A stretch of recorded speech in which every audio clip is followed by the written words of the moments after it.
Apa khabar semua? Saya harap saudara-saudari sekalian sehat walafiat. Alhamdulillah, setinggi-tinggi kesyukuran saya panjatkan kehadrat Allah Subhanahu wa taala kerana kita telah berjaya menjalani ibadah puasa sepanjang bulan Ramadan kali ini. 1 Syawal yang akan menjelang esok adalah hari yang ditunggu-tunggu oleh seluruh umat Islam setelah sebulan berpuasa.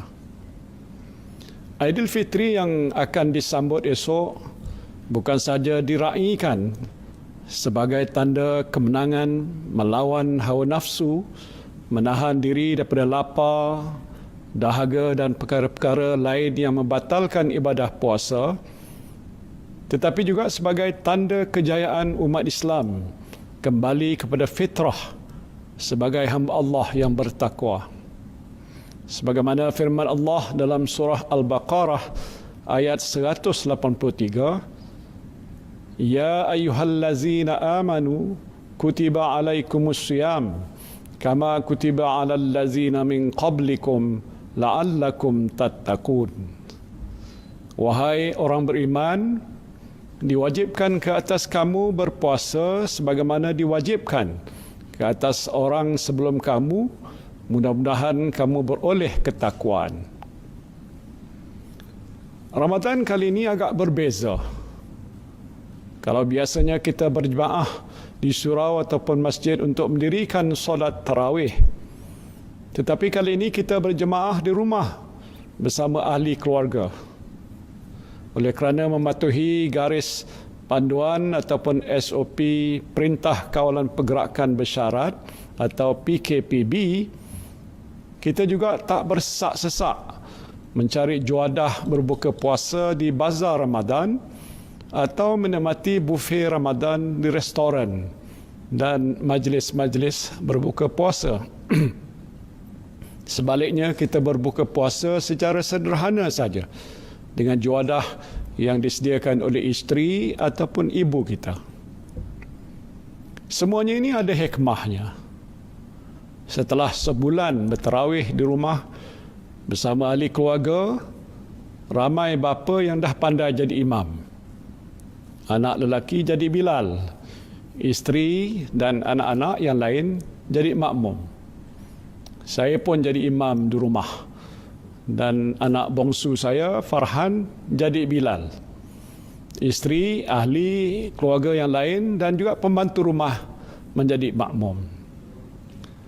Bagi sebahagian keluarga, tadarus Al-Quran bersama ahli keluarga menjadi kebiasaan. Dengan apa yang diamalkan sepanjang bulan Ramadan ini, saya percaya hubungan kasih sayang sesama ahli keluarga juga menjadi lebih rapat. Di masjid dan surau pula, hanya sebilangan daripada kita yang dibenarkan untuk mendirikan solat berjemaah, termasuklah solat Hari Raya Aidilfitri pada kali ini. Di wilayah persekutuan sebagai contoh, hanya 30 saja jemaah yang dibenarkan berada di masjid dan di surau yang terpilih untuk melaksanakan solat berjemaah. Dengan kawalan pihak polis dan rela, keadaan secara umumnya adalah terkawal. Alhamdulillah, SOP PKPB juga dapat dipatuhi dengan baik tanpa sebarang kejadian yang tidak diingini. Bagi yang berpeluang untuk mendirikan solat berjemaah di masjid dan surau, jangan lupa untuk mematuhi garis panduan PKPB yang telah pun diumumkan. Ambillah wuduk di rumah. Patuhi prosedur pengambilan suhu badan dan yang sebaiknya ialah bawa sejadah sendiri ke masjid. Ketika hendak mulakan solat, biasanya imam akan kata rapat-rapatkan saf. Kali ini tidak. Untuk menjaga penjarakan sosial, imam mesti ingatkan makmum supaya renggang-renggangkan saf. Nah, ini adalah lebih afdal. Selepas solat, tak perlu bersalaman dengan jemaah yang lain. Ingat, saya ulang, tak perlu bersalam. Cukup sekadar tunduk sebagai tanda hormat dan senyum saja. InsyaAllah kita akan tetap dapat pahala berjemaah dan sekaligus membantu usaha mengawal jangkitan COVID-19. Pembayaran zakat fitrah juga boleh dibuat secara atas talian atau kepada amil yang dilantik mengikut jadual yang telah pun disusun. Dan ini memudahkan kita melaksanakan tuntutan rukun Islam tanpa mendedahkan diri kepada bahaya jangkitan COVID-19. Saya percaya kebijaksanaan dan dedikasi para pegawai dan ahli jawatan kuasa masjid dan surau akan dapat memberikan peluang kepada umat Islam beribadah pada masa yang sama mematuhi garis panduan atau SOP yang ditetapkan dalam usaha kita untuk mengawal penularan wabak COVID-19 ini. Bagi yang tak berpeluang ke masjid ataupun surau untuk solat berjemaah, teruskanlah amalan solat berjemaah bersama keluarga di rumah. Hidupkanlah kegembiraan dan rasa kesyukuran selesai berpuasa dengan alunan takbir bersama ahli keluarga. Rujuklah panduan untuk mendirikan solat sunat berjemaah Aidilfitri dan amalan-amalan sunat lain yang disediakan oleh pihak berkuasa agama negeri dan juga alim ulama kita. Kemeriahan Aidilfitri kali ini tentu sekali agak berbeza. Peluang untuk kita menziarahi ahli keluarga dan sahabat handai juga terhad. Tiada majlis rumah terbuka ataupun kenduri kendara untuk kita hadir dan berjumpa sanak saudara dan juga rakan taulan kita. Tetapi ini tidak bermakna Aidilfitri kali ini tidak meriah. Wujudkanlah suasana kemeriahan dan kegembiraan sambutan Aidilfitri bersama ahli keluarga kita. Begitu juga bagi mereka yang berada di rumah-rumah kebajikan dan pusat penjagaan anak-anak yatim. Saya yakin ramai para petugas dan sukarelawan berhati mulia yang akan berusaha untuk mewujudkan suasana kegembiraan menyambut Aidilfitri di kalangan mereka. Saya juga mendoakan agar para petugas barisan hadapan, anggota keselamatan yang bertugas di perbatasan negara dan rakyat Malaysia yang berada di luar negara dapat menyambut Aidilfitri dengan penuh kesyukuran dan kegembiraan serta sentiasa dilindungi oleh Allah Subhanahu wa taala. Saudara dan saudari yang saya kasihi sekalian, pada musim perayaan kali ini, kita tak dibenarkan untuk bergerak merentas negeri untuk balik ke kampung. Kita juga mesti mematuhi SOP sambutan perayaan yang telah ditetapkan oleh kerajaan dengan nasihat Kementerian Kesihatan. Ziarah keluarga terdekat dibenarkan dengan maksima 20 orang tetamu sahaja untuk satu hari. Jadi saudara-saudari, saya ingatkan dan nasihatkan, berbincanglah dengan adik-beradik dan saudara mara siapa yang boleh datang berziarah ke rumah anda. Ketika saudara mara kita berada di rumah, maka pastikanlah mereka mengamalkan penjarakan sosial serta elakkan bersalaman dan bersentuhan. Jaga mak, ayah dan nenek kita yang telah berusia. Ini kerana mereka lebih terdedah kepada jangkitan COVID-19 ini. Tak mengapalah, pada hari raya kali ini kita tak bersalam ataupun peluk cium datuk ataupun nenek kita. Bukan kita tak sayang mereka, tetapi kerana kita sayangi mereka lah, kita elakkan daripada menyentuh mereka. Bagi yang bergejala seperti demam, duduklah di rumah saja, tak perlu bergerak ke sana sini.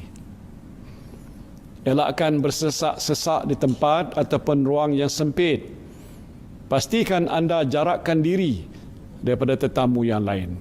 Kemudian, selepas selesai berkunjung ke rumah keluarga terdekat ataupun melayan tetamu, pastikan anda cuci tangan dan kekalkanlah kebersihan diri anda.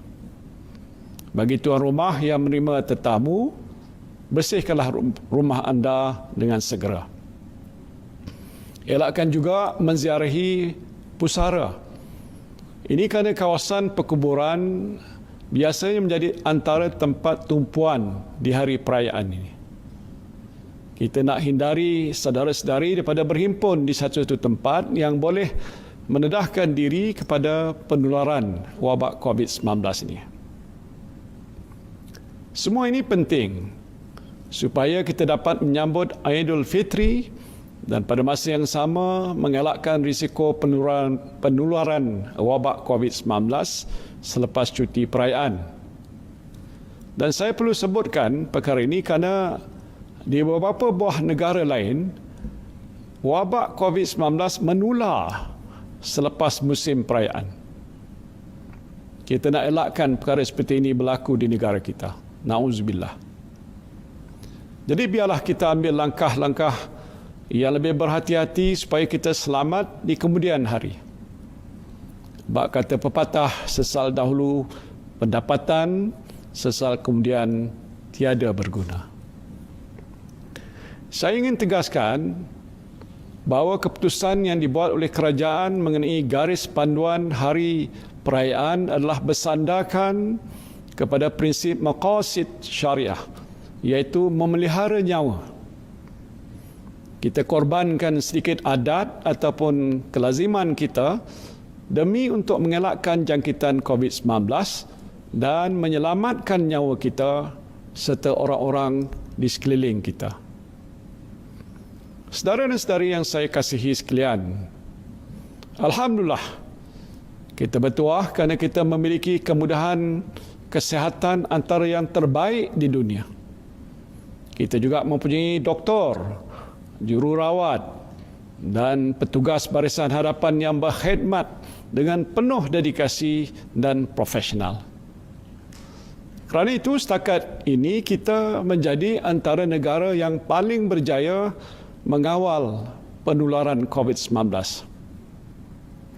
Namun, dalam menentukan kejayaan kita seterusnya, yang lebih penting ialah tanggungjawab diri kita sendiri. Tanggungjawab saya dan tanggungjawab saudara-saudari sekalian. Jika kita patuhi SOP yang ditetapkan, bermakna kita telah pun melaksanakan tanggungjawab kita. Ini besar maknanya kepada kita semua. Mulai sekarang, setiap kita, terutamanya pimpinan dalam masyarakat dan komuniti, memikul tanggungjawab yang lebih besar selain frontliners kita untuk mengawal penularan wabak COVID-19 sebagai langkah exit plan sebelum PKPB dihentikan di suatu masa nanti. Tiada siapa yang lebih mampu untuk nak melaksanakan tugas dan tanggungjawab ini selain kita. Jika kita tidak mahu dijangkiti virus ini, kita harus di sepanjang masa mengamalkan SOP peribadi seperti memeriksa suhu badan untuk mengetahui kita tidak demam, penjarakan sosial sebagai satu kemestian, kebersihan diri dengan basuh tangan menggunakan sabun dan sanitizer seberapa kerap yang boleh dan memakai topeng mulut dan hidung sepanjang masa apabila berada di luar rumah. Yang penting kita menegur dan mengingatkan sesama kita mengenai perkara-perkara ini sebagai kewajipan kita bersama.